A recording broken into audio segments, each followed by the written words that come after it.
Bagong Eat Bulaga sa bagong taon? Yan ang pag-uusapan natin ngayong araw po ng Sabado, December 28.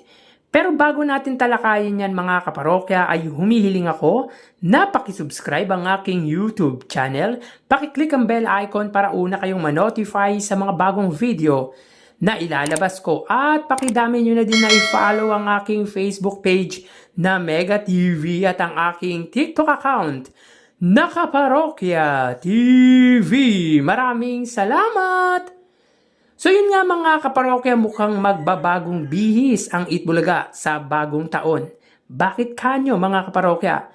Upon checking kasi sa kanilang official Facebook page, ay nagpost po ito na tila may innovation sa studio nila.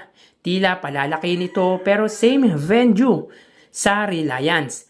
Maganda ito sapagkat makaka-accommodate po sila ng mas maraming studio audience na gustong makapanood live studio. And of course, mga kaparokya, yung stage nito dahil alam naman natin na hindi kaluwagan ang stage nila. At kung may innovation ito, most probably, meron din itong bagong segment na gagawin. Maganda din talaga na lumaki ang studio nito dahil maraming gustong makapanood ng live ng noontime show ng iconic trio na Tito, Vic, and Joey na Eat Bulaga. Mga parokya, once na akong nakapanood ng live nito, that was 2007. Nasa Broadway Centrum pa sila at iba din talaga ang pakiramdam na makapanood ka personal at makita ang host nito, especially ang Tito, Vic, and Joey. So, good for them mga kaparokya dahil makakapanood ang mas maraming studio audience. Samantala kagabi nga mga parokya ay naganap ang Metro Manila Film Festival Awards Night kung saan ang nagwaging Best Actress ay ang asawa ng Legit Dabarkads host Ryan Agoncillo na si Miss Judy Ann Santos for Espantaho. Best Actor naman po si Dennis Trillo for Green Bones, Ruru Madrid as Best Supporting Actor for Green Bones at Kaki Teodoro as Supporting Actress for Isang Himala.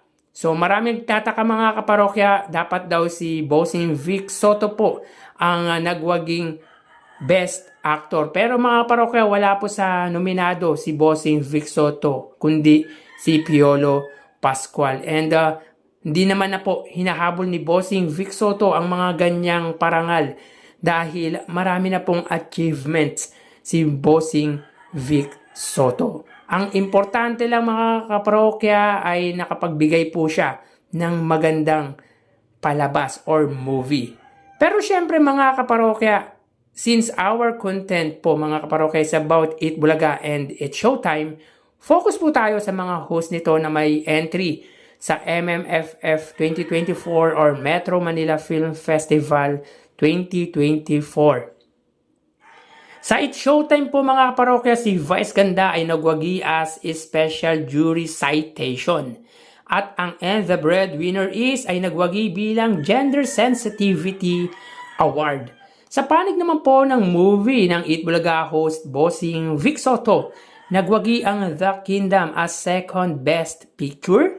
Best Director naman po si Mike Toviera, Best Visual Effects, Best Production Design at Gatpuno Antonio Villegas Cultural Award.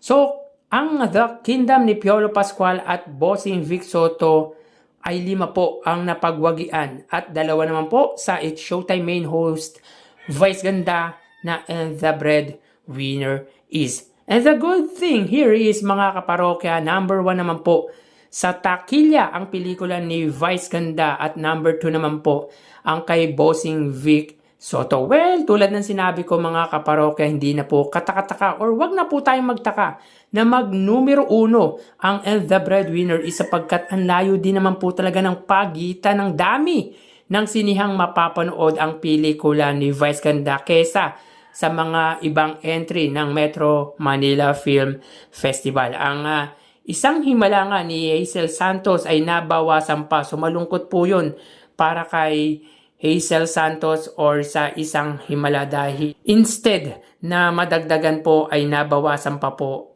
ang sinihan na mapapanood dito. Advantage po talaga ang And the Breadwinner is, mga kaparokya, kesa sa ibang movies. Bakit kanyo? Sapagkat sa last topic po natin ay 232 cinemas po mapapanood ang And the Breadwinner is. Unlike 133 cinemas naman po sa The Kingdom. So meaning to say ay 99 cinemas or sinihan ang pagitan nito. Kung may gustong manood ng pelikula, mga kaparokya, ng The Kingdom or ibang entry ng Metro Manila Film Festival na wala sa sinihan na meron ang kay Vice Ganda, so no choice po sila kundi ang panoorin na lang po ang kay Vice Ganda. At mga kaparokya, kung ang sinihan naman po na merong ibang entry ng Metro Manila Film Festival like Espantaho, Uninvited, Green Bones, or The Kingdom ay sa kabilang bayan pa mapapanood na sinihan, maliit ang chance na pumunta pa ang moviegoer sa kabilang bayan para panoorin yun. So talagang advantage po ang And the Breadwinner is sa ibang entry po ng Metro Manila Film Festival sapagkat ang dami ng sinihang mapapanood ito. So kayo mga kaparokya, ano masasabi nyo hinggil dito? Please comment down below. So hanggang dito na lang po tayo. Merry Christmas and Happy New Year sa lahat. Ingat po tayo.